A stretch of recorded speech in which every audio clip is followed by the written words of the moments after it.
So kalau kau pergi bin memang kena bayar dulu. And yes, aku bayar dulu sebab dia kata dia tak ada cash. Walaupun sini boleh pakai kad, aku pakai kad. So tiba ramai orang datang.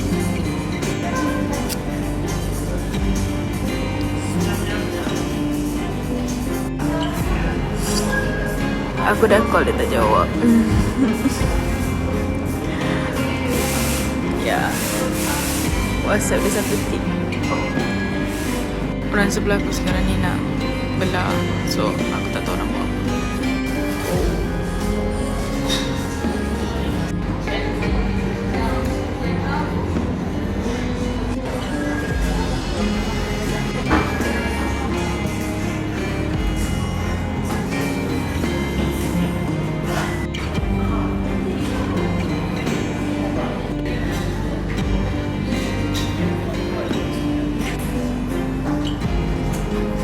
So basically I met him for business purposes, for collaboration. Bukannya aku keluar macam ada ni aku nak hilang. So I went out with this dude. Dia kata nak buat content dengan aku. So aku macam okay, let's meet. Nothing about cinta pun yang aku cakap video menyesalnya keluar dengan orang lain. Meaning sebab selalunya kalau aku jumpa orang lain, aku akan jumpa with my boyfriend ke, with a friend ke kan.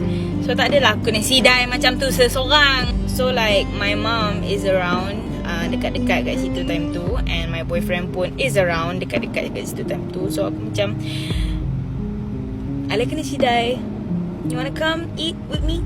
Macam tu lah. So my mom dah datang and my boyfriend datang, and kita duduk sembang. Macam tu je. Ramai orang suruh expose muka dia, tapi tengok